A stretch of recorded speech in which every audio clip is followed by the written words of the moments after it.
सभी का आज के इस वीडियो में।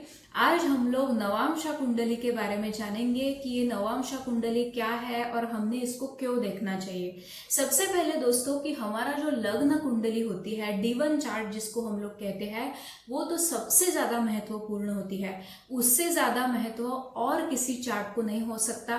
पर लग्न कुंडली के बाद जो सेकेंड इम्पॉर्टेंट चार्ट बनता है वो है नवांशा चार्ट, जिसको हम लोग D9 चार्ट भी कहते हैं। हमारे जीवन में जो परिवर्तन आते हैं, स्पेसिफिकली जो जीवन का दूसरा पड़ाव होता है, हम वैसे ही नहीं रहते जैसे हम लोग पहले थे।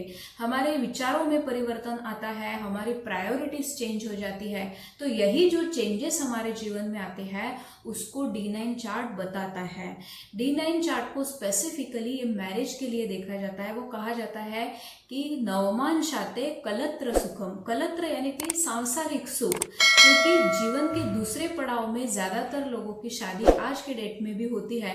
तो शादी के बाद स्पेसिफिकली एक आदमी के जीवन में बहुत चेंजेस आ जाते हैं। नया घर परिवार होता है, हमारी प्रायोरिटीज चेंज हो जाती है।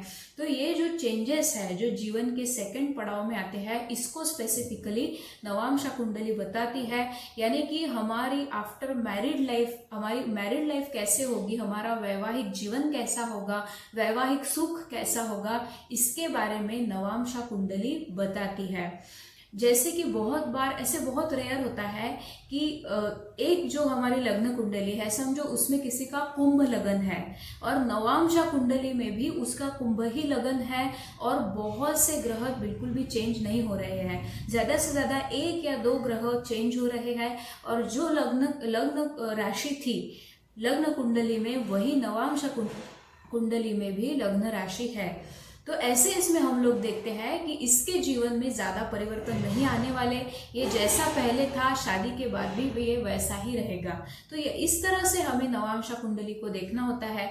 बहुत बार ये होता है कि जो लग्न कुंडली में लग्न राशि है, जैसे कि लग्न कुंडली में मकर राशि है, तो नवांशा कुंडली में उसके ठीक अपोजिट यानी कि कर्क राशि पड़ती है, क्योंकि मकर के ठीक अपोजिट कर्क राशि है। तो ऐसे इसमें हम देखते हैं कि इस आदमी में इतना कुछ परिवर्तन आ जाएगा, ये एकदम चेंज हो जाएगा। 180 डिग्री इसके लाइफ में चेंजेस आ जाएंगे।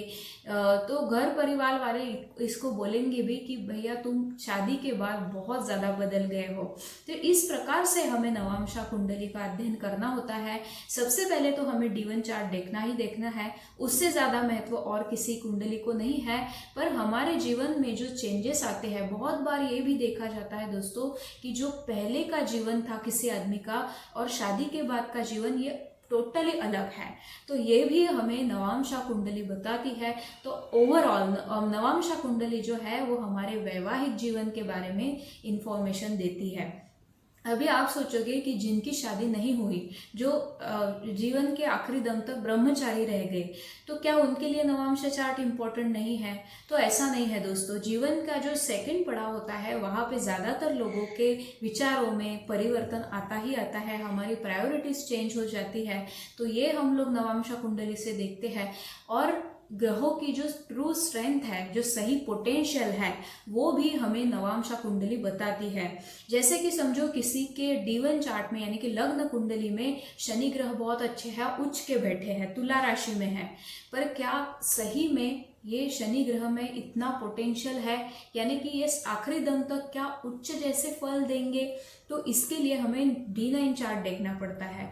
हो सकता है कि उस D9 चार्ट में वही शनि ग्रह नीच के बैठे हो जो लग्न कुंडली में उच्च के है। तो इस केस में हम देखते हैं कि वो लग्न कुंडली में उच्च के है, तो ऐसा नहीं कि उसके पूरे के पूरे फल हमें नहीं मिलेंगे, उसके उच्च के ही फल हमें ज़्यादातर मिलेंगे, पर जितने मिलने चाहिए उतने नहीं मिलेंगे, क्योंकि D9 चार्ट में वही शनि ग्रह नीच का बैठा है। तो इन शॉर्ट उच्च के जैसे हमें फल मिलेंगे, पर इतने नहीं मिलेंगे, उसमें कमी आ जाएगी। तो ग्रह की जो ट्रू स्ट्रेंथ है, वो कहा जाता है ना कि आओ देखे जरा किसमें कितना है दम।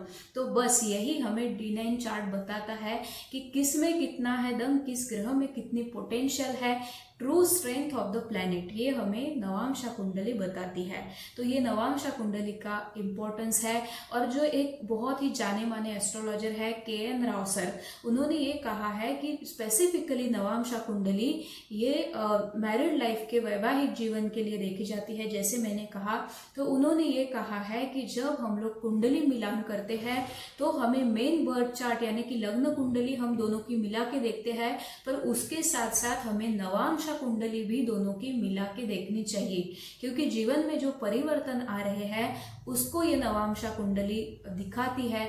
और इसीलिए वैवाहिक सुख देखने के लिए ये नवांशा कुंडली को हम लोग यूज करते हैं। तो नवांशा कुंडली को भी हमने जरूर देखना चाहिए at the time of marriage, ये KN राव सर ने कहा है। और जैसे कि दोस्तों हम लोग जानते हैं कि आजकल डिवोर्स जो है वो ज़्यादा हो रहे हैं, तो इसलिए भी ये इम्पोर्टेंट बन जाता है कि हम D9 चार्ट को भी ज़रूर कंसिडर करें, क्योंकि ये मैरिड लाइफ के बारे में बताता है।